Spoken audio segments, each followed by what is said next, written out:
Hello, everyone, and welcome to another edition of the BuzzStream podcast. My name is Vince Nero. I'm your host, and today I am thrilled to invite Brian Reitz. He is the Senior Marketing Manager at YouGov. For people who don't know, I just kind of completed this big analysis of all of YouGov's, or a good chunk of YouGov surveys, just to kind of give listeners and readers some takeaways from like a market leader. And the YouGov folks have been doing this for a long time. So really wanted to understand what goes into making a great survey, how you can really get the eye of not only the readers, but journalists as well. So, things like the different topics that go into it. How do you ask questions, and how do you decide what is survey worthy? So we're going to talk about all that kind of stuff today in this podcast. But before we get into it, I just want to remind everyone to like and subscribe. Please give a thumbs up. A review would go a huge way towards, making sure this stuff gets out there and ensuring that I can have great guests like Brian on the podcast. Second reminder as well is to check out List IQ. We are officially launched and it is out there. Our media list building tool for people looking to build hyper-targeted media lists. Definitely check it out. How you doing, Brian? I'm doing well. Thanks for having me. Excited to be on the show. All right. I'm going to start kind of broadly, and this is something that I think every PR professional is going to come across at some point if they're doing any type of like survey creation. You guys publish thousands and thousands of surveys. What is your internal process look like for deciding what topic is actually survey worthy? Yeah, it's a few different things at once. And I'll just pause real quick because I appreciate you saying getting great guests like me, because that's a risk we haven't recorded yet. I could be a bad guest. So you could have set the bar It's low. very true. But I like to keep people on their toes, though. Yeah, now I have something to strive for. I have to make sure that I was accurate. And the article that you published was really in depth and something that I hope people check out, because it was definitely well researched, well thought out, and something that made a few waves internally. So we appreciated that and reading it. Awesome. As far as our process, I mean, we have a few different teams that are working on surveys, on articles regularly. And we kind of split it out two ways. So we have a B2B marketing team, and then we have more of a consumer side. And then the consumer side focuses on a lot of the politics, a lot of the fun, like what's your favorite ice cream flavor? Could you beat a bear in a fight? But also, do you think that the government shutdown is the fault of blank? And, things that people have opinions on. People have opinions on both the fun things and the serious things. And then separately, we have a business side of the house that is focusing on doing surveys that are relevant to insights leaders and marketing leaders at brands like automakers, CPG brands, travel brands, etc. So I would say that everyone has a different process, but ultimately the same goal is, do something interesting, find an insight or a question that leads to conversation happening. Usually the process for finding that is by reading what people are talking about, whether that is on social media, whether that's in trade public, or, talking to people in the industry. So we'll work with a lot of the people on our sales teams, client teams, see what topics are coming up regularly, and then use those topics, synthesize them, figure out what is the core theme here, run surveys about that. But then separately, if you have a presidential pardon, if that's something that's newsworthy, that's something that's topical, that's something that people have opinions on. I would say a lot of the political stuff, it's not always predictable, but it's pretty regularly divided on partisan lines, but at the same time, people do have opinions. People want to share those opinions. So yeah, it's basically kind of mixing what's timely, what's happening now, and then what are people talking about, what trends are emerging. Yeah, I mean, it almost sounds like you act as your own little newsroom, right? Like you've got hands and everything. And I'm curious, like how much of this stuff though comes, do you have brainstorm sessions? Do you have kind of blue sky where it's just like, hey, we should ask people about such and such? I mean, I think I understand the consumer side, right? Because that's kind of definitely, I guess the business side. The business side is led by, the businesses that you want to get, people engaging with YouGov and using your services, right? So you provide these great index reports and trends reports and that sort of thing in the different industries. But from like the consumer side, Yeah, I mean, is it just like someone can come in one day and say, "Hey, I was thinking about this. We were talking about, my friends and I, if a taco is a sandwich and we should, ask everybody this." Is it that easy sometimes? Yeah, I mean, it really depends on what is happening that day. So, if it's a day where, the White House is getting reconstructed, maybe that wouldn't be a topic that fits the bill. There's more pressing things to ask about. But if it's a slow news day, then yeah, like I think the team published an article a couple weeks ago that was like, what are the 12 biggest food fights in the country? And it's like, is a hot dog a sandwich? Is coleslaw casserole? Is a hamburger sandwich? Is cereal soup, stuff like that. Yeah, And yeah. yeah, I mean, there's a team that focuses on that. We have a few different editorial staffs. So like we have a U.S. news editorial staff that's their official title. That they're the consumer forward team, and they run that survey. So anyone can pitch them ideas. We don't have meetings where we talk about it. It's possible they do, but we have open lines of dialogue. We have a pretty open Slack channel where people with their ideas, people will collaborate on the ideas. Toss in emojis when you like an idea, standard stuff. But Yeah, yeah, yeah. it's very collaborative, and it's something that really just depends on how much is going on in the world. And then as an aside to that, there's stuff that it has to be relevant to the American population. So, it's something that you're seeing on your social media, like very oftentimes, and this happens to me, this happens to a lot of people. It's, you think that it's the most important thing because you're seeing it, but realistically, like not everybody is talking about blank. So it's kind of having a sense for what is actually breaking through. And maybe sometimes, even if you don't know it's breaking through, being able to prove that it's worth that people have an opinion on it. Because if you run a survey and 60% of people haven't heard of it, then it's kind of the results aren't that interesting. Yeah, yeah, for sure. I mean, that brings me to one of my next questions, I guess, is this idea of like, how do you determine if these ideas are going to produce newsworthy results, right? Like the worst case scenario in a lot of these surveys that I've run is like, you have a outcome in mind or a story in mind, and then you ask and, maybe it's like a 50-50 split and there's nothing really newsworthy about it. You can't really lean one way or another. Do you do any testing? I mean, does that kind of stuff happen to you guys where it's just like, this is actually not really that interesting? I mean, I'm sure it does. I think it's something that even if something is newsworthy, it might not be covered, for a variety of reasons. Like maybe it's pitched to the editors or the journalists at the wrong time. They are writing a story and they miss it. So there's stuff that we publish that is like the most interesting thing to me, and it doesn't get pick up. And then there's other times where we publish something and it's like going gangbusters. So it really is kind of arbitrary sometimes. But one of the ways that we do avoid that here is, I mean, obviously we run a bunch of surveys, so we're going to have more placements in media because of that. But separately is because YouGov owns its own research panel. So basically, like the people are filling out surveys for us. We're able to cross-reference the things that they tell us from one survey with another, which it's all anonymized, but the phrase we use internally is like connected data, which is kind of like Hmm. a buzz phrase. That's good. This BuzzStream buzz phrase. That's right. That's right.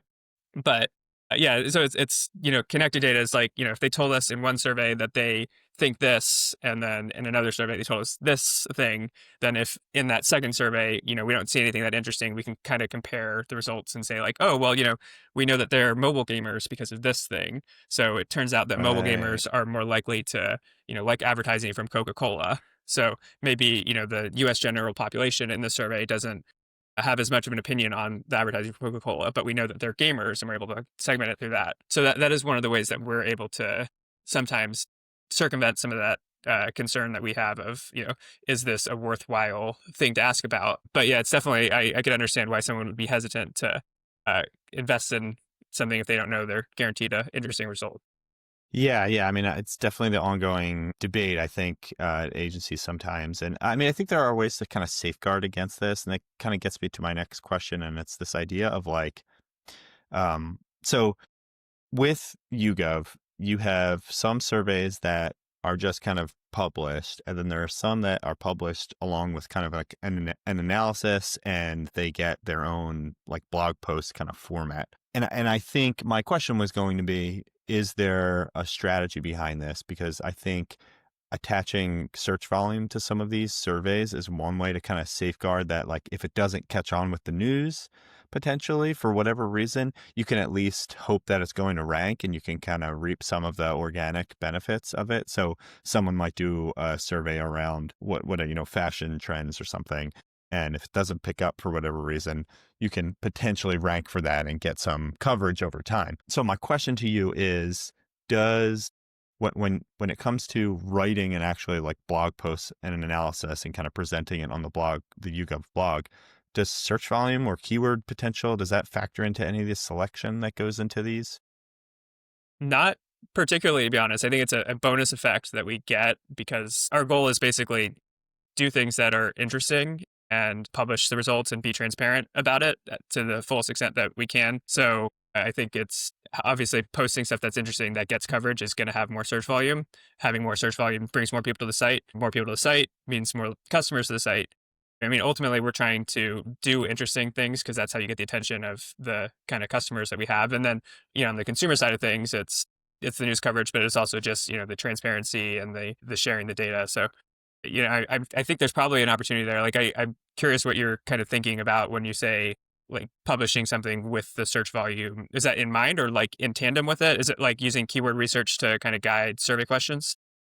Yeah, exactly. So like I do think there's probably a way, if you were a fashion company or something and you wanted to rank for a specific word, like there is kind of what we call like these keywords with like high intent to link, right? Like something like fashion statistics, right? That would be a keyword that a researcher or journalist is going to want to search when they're doing research for a piece or something. So if you can get your statistics ranking, then you're more likely to get cited from these publishers, right? These news outlets. And so the way you could get these ranking is by providing great data and fresh data and new data. So like you would run a survey on, say, YouGov, gather, your statistics, as many as you can, and publish those. And eventually you could present them, but you could also start getting that ranking and start accruing links and eyeballs on the page. Does that make sense? Yeah, no, that makes total sense. So, yeah, I mean, I think it's like we kind of have a bit more of a, demand generation approach, at least on the business side of things. So it's like, it's tough because it's like, that's the data that you want to give away. So that way you rank, but then it's like, it is stuff that is interesting to people. So they're willing to, exchange information in order to get it. And I think part of the idea behind that is, if you're willing to give your information to get the data, then you're probably, that means that you're very invested in it and you're more willing, I don't need, I'm going too far down the rabbit hole, but yeah, I would say as far as, search goes, I'd say we're more demand focused in search, but obviously search is important. And I think that's something that we're monitoring. And I would say anyone who is listening and is having solutions or something that, BuzzStream has too is, anything with the AI engines, that's something that we're like everybody in the industry trying to understand, trying to get ahead of. I think that we're in a good place to do that just because we have so much data and because we are linked and quoted regularly that we're viewed authoritatively. I feel like I'm like patting myself like we're viewed authoritatively, but I generally sense that it's something that because of our approach that was somewhat unrelated to search for the last couple of years that we're in a good position to be pulled into a lot of the answer engines, but it's not something that we're actively thinking about and something that I'm sure we will be thinking about increasingly actively.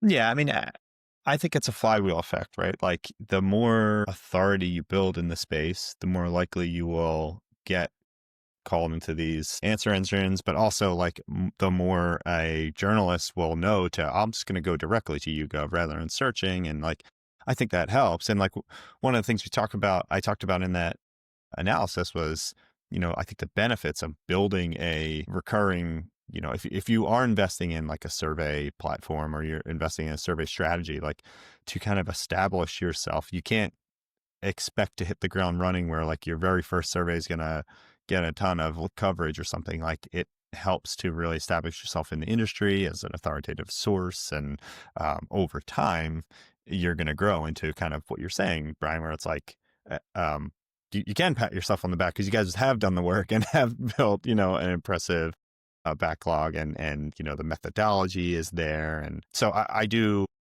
think it's something that people can get to, but it just maybe takes a little extra time. One of the other things, and you kind of answered this, and I just want to kind of get you to add some color to this, but one of the findings was that these most and best type of surveys, the what's the best pie at Thanksgiving, I think was one I mentioned. They seem to get consistent backlinks over time. And again, like I think they do lean into search volume, or maybe they back into search volume, right? Where like someone might be searching that. But I think one of the things that stood out to me, you said like these are just things that like people like to have conversations about. So it seems like you do tend to do a lot of these most and best types of surveys, but there's no strategy. It's more just kind of like this is what people like to talk about, so we're gonna ask questions about it, right?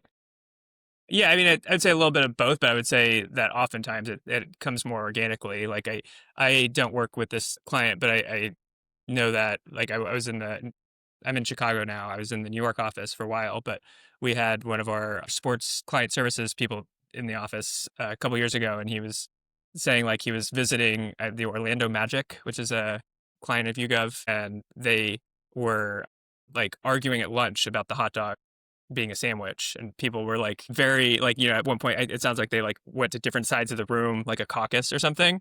And obviously not as important as a real caucus, but something that had an emotional wedge to it. So he kind of brought that debate in, and we're like, oh yeah, let's just ask about it. So I think it's the kind of thing that we're not necessarily like optimizing for the machines. We're that's something that maybe works short term, but like ultimately everybody who is we have multiple constituents. We have our clients, but we also have people. We have around the world 30 million people who are filling out surveys. So we have to have questions that are interesting to them too. So it's not just like, do you think that McDonald's is a good value? That's something that maybe more people care about than some more emerging brands. But you kind of have to keep people engaged, because otherwise they're gonna not want to do the surveys. Yeah, that is a great point, and it's something I remember when I was doing we did this little state of digital PR report where we asked, maybe it was like 30 questions, and like midway through I was like, man, this is 30 questions is a lot to ask someone who's has a busy schedule, and they're not getting paid for it or anything. So I think that is a great point too, of like a great challenge I didn't really think about. I think for YouGov in itself is like you have to keep your constituents engaged, your customers who are filling out these surveys engaged. I like that. And you touched on something else too there that as marketers, I know this question's probably not going to be a great one, or you're probably not going to have a clear answer, but like as marketers, right, we like to kind of turn everything into a process, right? Standardize everything as much as we can. And so one of the things I like to do is like, okay, when I'm giving suggestions for how to build a survey, these are some of the things like this is the repeatable process for it. And when it comes to ideation specifically, like the things that you look at, and it seems like the two kind of ingredients to a successful survey for at least YouGov that I came up with in this analysis was needed to have a timely hook, and it needed to pull in some emotion, right? Would you say that, if you could, are those the two main driving factors for most of the work that you guys do? Yeah, I would say that those are the things that seem to resonate the most with media. That's not necessarily what we're always trying to accomplish. Like we put out we put out a media consumption state of 67% of people use Facebook, 70% use Instagram, or that's not right. It's like probably 54% use Instagram. But we published something like that in January, because the idea behind doing something like that, while not necessarily newsworthy, is like you've got all these advertising agencies, PR agencies that have their standard decks, and they need the data so that way they can show like, oh, blank. So if we publish in January, they can update the deck and it says 2026 in it. So that's not something that like shows up in Google, but it's the kind of thing where we get our name out there. It's people want to get that data because you want to know how to inform your strategy. And I would say I don't. This isn't a firm data. Most of the things we do are firm data. I'm just kind of vomiting stuff right now. But I'll put a like, disclaimer up. thank you. Yeah, maybe if like a little animation of like, "Ugh." Like a lot of people use our data, and they look at it and they're like, okay, this is what I should do. Other people, and I'm not going to put any numbers on this, they say, I want to do this, and then they look for data to back up what they're trying to accomplish. And I haven't researched what percentage is each, but there are people who are just like they have something they want to do, and they need to backfill data to prove that it's the right idea. And I would say probably not the best practice. Doesn't mean it's not happening. Yeah, I mean, I think that gets back to that like passive link building thing too, is like being the answer that people want. And so yeah, I guess coming to like strategies again, like not to simplify this, but like there is like that utility component. Like you want to just provide this proprietary data has, a need, and there might be an emotion there where it's like this is unexpected or like new data. I don't know if that you call that an emotion, but Yeah, I I guess that's do like think that. timely is still a theme there. Yeah, yeah. Okay, so the other thing that I thought was very interesting when analyzing kind of the way YouGov presents a lot of the surveys was that there were a handful of posts, specifically the posts that seem to only have like one question, right? And I think I want to add some color to this too, because when we would pitch journalists, oftentimes they would want, I'd had used to get feedback where it was like, this survey, this poll, this data seems thin if you're only asking one question, right? You're like cherry picking something here. Like we'd rather see 5 questions, more data points, and then we can pull it ourselves. Is this the case with YouGov? Like, are you guys specifically just pulling out one question that's really going to tell the story, and you've kind of asked a bunch, or is it like, our question today is, what is the most popular pie in Thanksgiving? And that's the question, and that's what you're running with. I would say generally no, in that usually if we're pitching reporters, which it's not something I'm directly involved with, I'll help provide context, I'll provide analysis. I'm not the one who's doing the interpersonal communications, but usually we'll send over a list of things that we've recently published, or if it's about one topic, it'll have a bunch of bullet points involved. Sometimes that will be pulled out as one. For anything that we publish on our site, having a very clear, concise title makes it more digestible. If it's just like U.S. media consumption trends or something, that just like it doesn't really capture the attention in a lot of our outbound communications, so like the email, the social media, the blog posts, etc. But as far as like these surveys we run at any given point, it's a pretty direct question, and part of the reason we're able to do that is because we have that kind of connected data that I had mentioned previously. So even if we are only asking one thing, it's kind of on the back end, we're able to still see the answers to the one thing, but then we're able to cross-reference it against a bunch of different other metrics. So every day, I know like that U.S. News team I mentioned that kind of runs the consumer side of things, the politics or the entertainment or the fun surveys. Those are published on our website every day, except for, like Saturday, Sundays. We'll have a question running over the weekend that'll then publish on Monday, but usually they'll have about 3 per day that publish, typically related. So if it's something like the government shutdown, which by the time this airs, we're hoping it's back up and running. But if not, this is topical. This is and just in case, That's true. Maybe I'll just wait. Yeah. Yeah.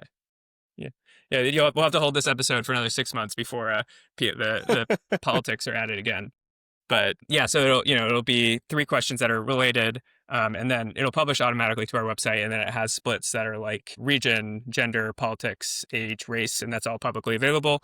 And then all those questions are added into one of our tools that we have that's a syndicated data set that people can then digest it further based off of like the other metrics like mobile gaming or Coca-Cola or I'm planning to paint my house in 12 months, or I think that I'd rather have a mountain named after me than a theory, or, just super random stuff, which, not everybody needs everything, but somebody needs something.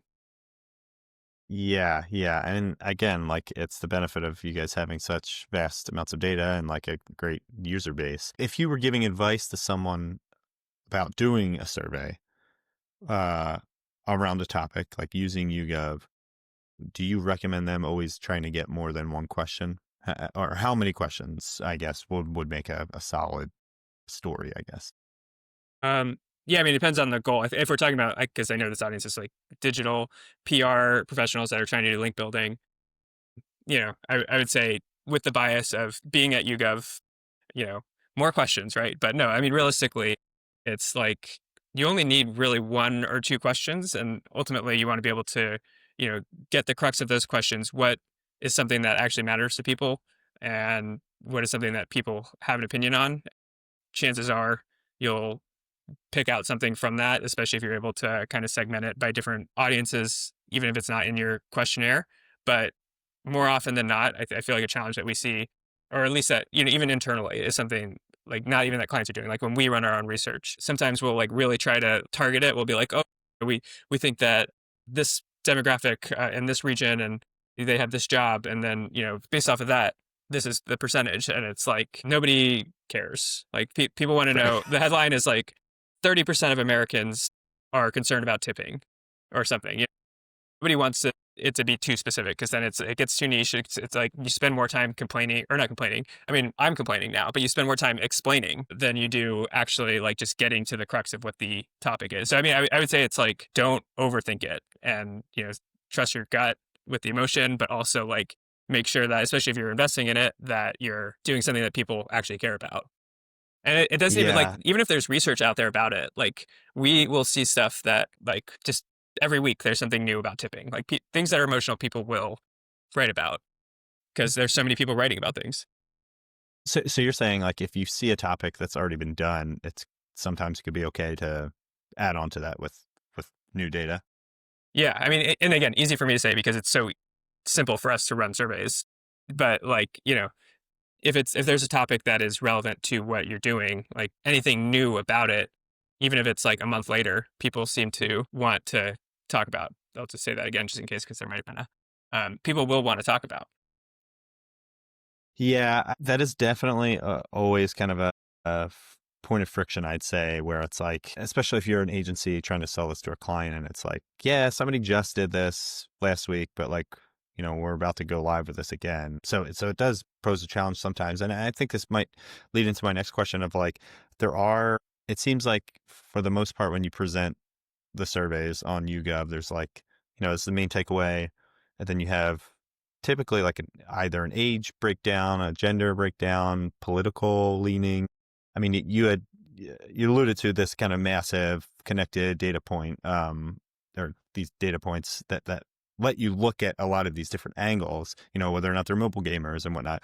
But it seems like a lot of the surveys, or at least a lot of the ones that I looked at that performed well, leaned on some of these kind of core demographics like age, like gender, and political leaning. Does that feel like the standard kind of three that people should look at, or is it really just what is the data telling you? Yeah, I mean, I'd say that it's a combination of those both, where that is in every survey. So everybody has that data. It's very easily accessible. I think from a pitching standpoint, the headline of like Gen Z thinks blank is usually attention grabbing, or I guess I don't even know if I've seen any Generation Alpha stories yet. I feel like we're due.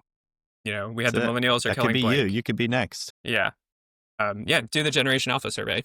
But I would say those are like, liberals versus conservatives. People have opinions on, men versus women. People have opinions on. It's very standard, I guess, in the sense that people, it's easier to pitch those. It's harder to pitch, and it makes your niche a lot tighter. Which I think one of your kind of takeaways was like, if you're going to do a niche, only talk to like only pitch out the 5 reporters. Don't go wide with it. So if you're going wide with it, you want to do like a Gen Z blank. But if you're really going to a hyper targeted industry, then that's when you might want to cut it deeper. And again, that is what's useful to a lot of the people who work with YouGov in a commercial capacity, in a sales capacity, is they want to know what the clients, what the customers are thinking. They want to know what prospective customers are thinking. That's not what the press wants to know. They don't care. I mean, maybe they care, but they don't think their readers care, because it's hard to package that and distill it, and no one has the attention span to like figure out the methodology. So they need the methodology to be as simple as possible, because it needs to be accurate in the headline so they don't get called fake. So that way they can be interesting, but it's still correct. Yeah. Just thinking about kind of one of these things you said about the kind of this like versus like men versus women, or liberal versus conservative. Do you feel like, and I'm going to put you on the spot here, because I would love like a definite answer if you can give it. All right. Well, this is my opportunity to rise up to the great guest. All right. Yes. Moniker Don't you let gave us me. down here, Brian. Does negative stuff sell better than positive? I think it depends on what the negative thing is and where it is positioned. Like you might get more coverage for negative stuff, but in the long run, it does not lead to more business. And this is vague, vague answer. I don't have like hard data on this, but I would say like, Supposed to rise up, Brian. I Come know, on. yeah, you're pushing me. I like this. No, I mean, I usually anything that is emotional will get so like positive emotions and negative emotions. I think negative emotions are easier. It's a lot, Mm. it's a little lazy. It's like, you can, and I'm not saying that I haven't done it or that YouGov hasn't done it, because that's something that, people are positive and negative. So, that is a full spectrum of things. It's easier to say Gen Z is killing the diamond industry than it is to say Gen Z is saving for, a future opportunity to build a home. That's not that interesting. So I think there's a combination of like, it's easier to hate somebody or something than it is to try to find the positive in it. But that doesn't mean that it's not possible to get the positive story in it. So I feel like maybe I didn't answer that question. I don't know if I rose up enough. That was like a 75%, I think, of a rise there. Like, I don't think you, I Brian. dodged it. I just didn't have a full answer. We'll get it. I'll get it out of you. No, I mean, there might not be a real answer there. I was just like, I think a lot of people, and we're getting a little more ethereal here, but like I think the general consensus with a lot of people in the PR realm, working in PR, is like so much is like negative crap going on in the news, or just in this, the this is fine meme type deal. And so it can feel like every bit of news is a negative one, and like you kind of have to feed into that, and it's easier to feed into that, like you said. But I do feel like a lot of the stuff that has done well for you guys, for YouGov specifically, has seemed to be kind of in the middle. Like that there was no, like, like we were saying, like the kind of the fun topics, the pie at Thanksgiving. It's the only one I keep thinking of because I'm hungry. But that kind of stuff, I think, still has a place. But, maybe it just needs you, in order to have success with that, I think you need to be more like a YouGov, where like you can lean on kind of your authority that you've built over time, where I maybe couldn't just come out with a brand new brand and was like, here's what everybody's favorite pie is at Thanksgiving. Like you have to kind of put your dues Well, and in. also you probably wouldn't want to unless you're selling like flour or apples. Like, I don't know what value if I worked at, an agency. I mean, I guess there's just like you get your name out there, but like, so what? Like people say, oh, content firm PR publish the pie results, and it's like, okay, good to know. It's like it doesn't really do anything. Like, and for us, what it does is that, just because, I mean, one, it keeps our panelists engaged. It keeps the people who are filling out the surveys engaged. But then also it is the kind of thing where, because there's so much negative news, it kind of counteracts that a bit, because, nobody wants that. You have to do it because it's a topic that people are talking about. But like, I feel like it also is, I mean, dependent on the group too. So it's like we published a report, I want to say 2 years ago, and it was basically that we asked people what they thought of the economy, and then we looked at it by their ideology. And 2 years ago, that was when Joe Biden was the president, and liberals were like, the economy is great. Conservatives were like, this is the worst it's ever been. We're really going down the tubes. And now we'll ask that same question, today when you have a Republican in office, and it's the exact opposite. Liberals are like, oh man, I don't have a future. Really, really doing bad. And conservatives are like, yeah, let's go. So I really do think it's dependent on the target group that you're looking at. The eye of the beholder.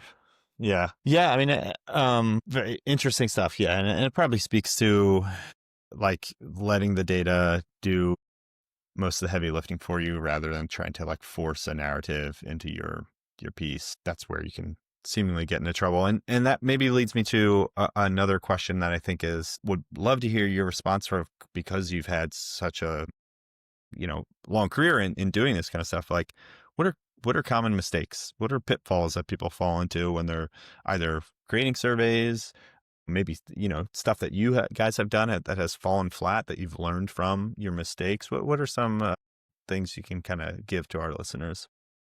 Yeah, I mean, I think that is similar to what I was saying earlier, where overthinking it is probably the big thing, where, and that, specifically for a PR situation, is if you are going out and you're like, 64% of mobile gamers in Alabama think that playing on the toilet is gross.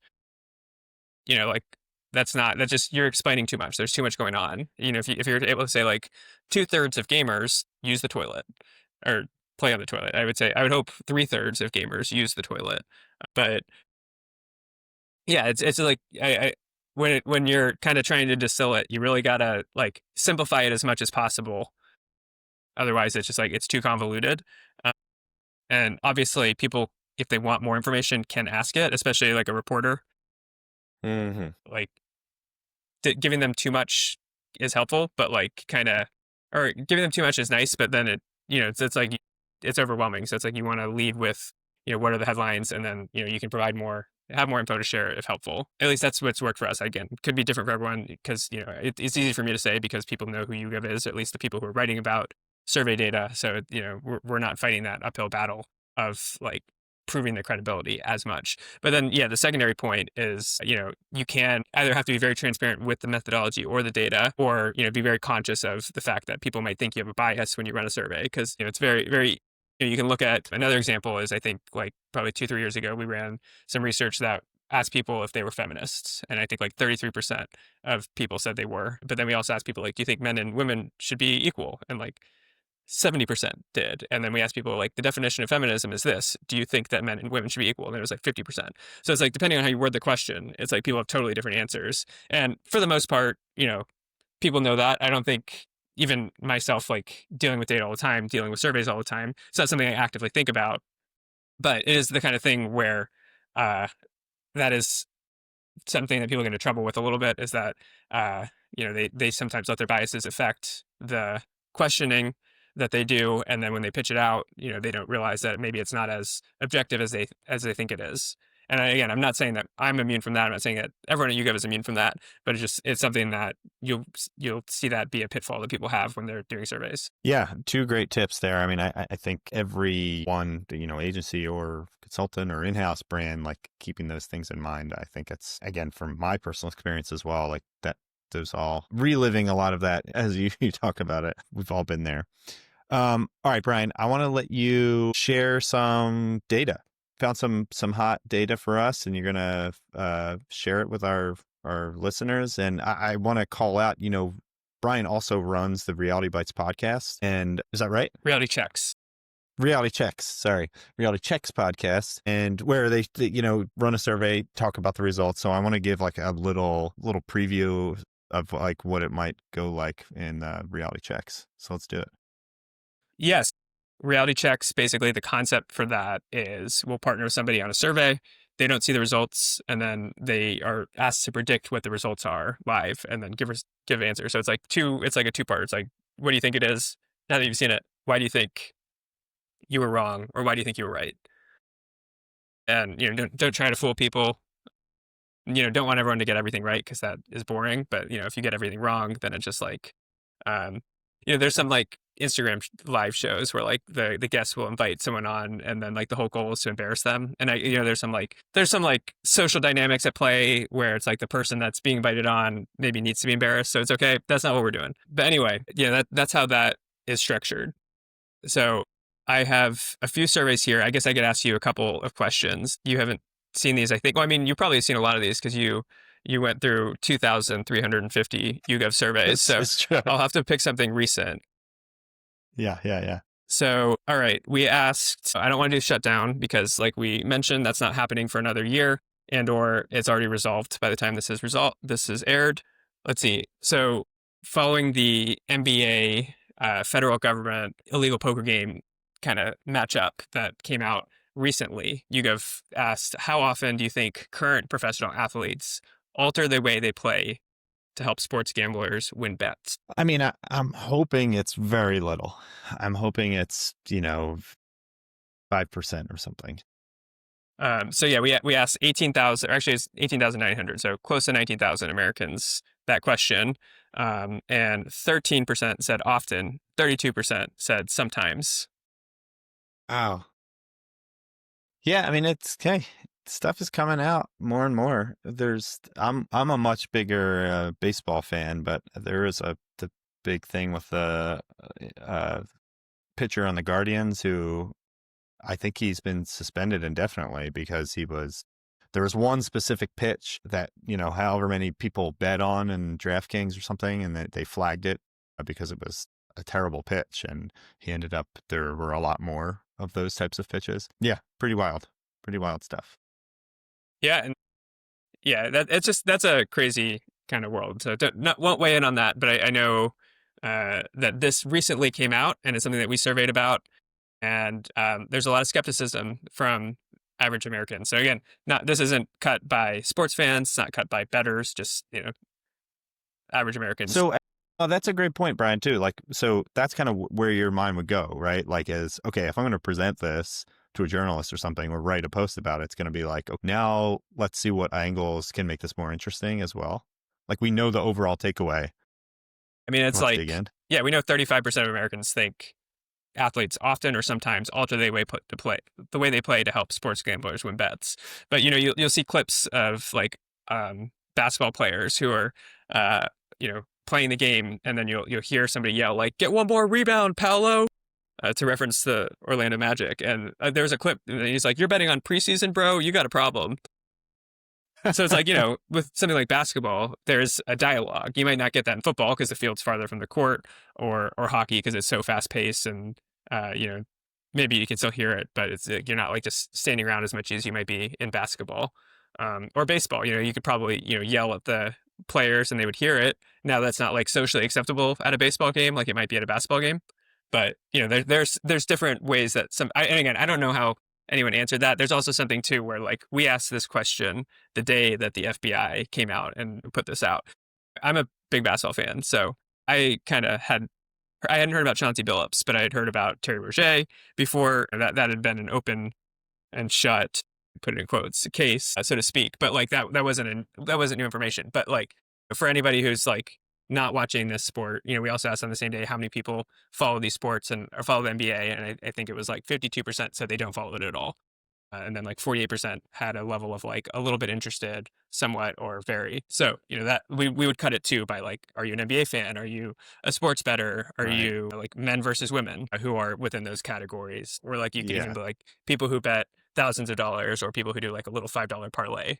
Wow. So you have that degree of kind of whatever call it, data accuracy or I don't know what the word I'm looking for, but you can dig in that closely to some of these people to slice it that way. That's pretty incredible. Yeah, I mean, just like not too far, because you want to have enough of a sample size where it's statistically significant. That's where we would explore things, and usually again we'll publish the kind of baseline information because that is the most succinct way for anyone to interpret it. But that's stuff that a lot of the clients are like looking at is like they want to know, the very specific. They have their 8 different customer groups, and they want to know which of them thinks about everything. Yeah.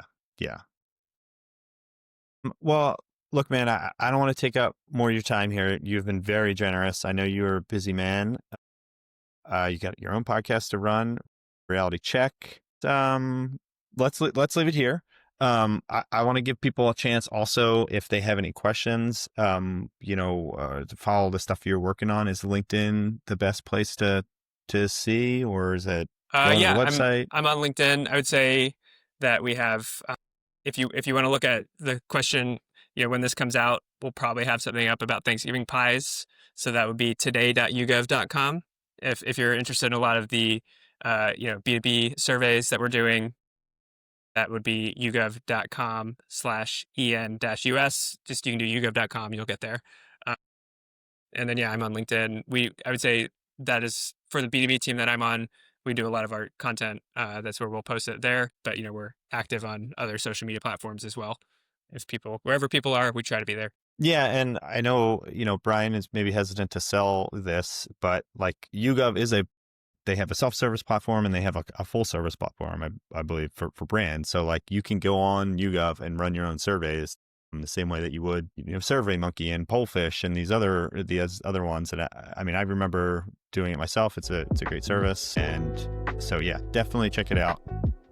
I will follow up and make sure those are in the show notes. Again, Brian, thank you so much for your time. Thanks for your great work, you and the rest of the YouGov team. And good luck out there, everyone, when you're building surveys. Again, if you have any questions, comment on this stuff, share, like, subscribe. But, if you have questions, tag me, tag Brian, and I'm sure we can get them answered to you one way or the other. Thanks for having me.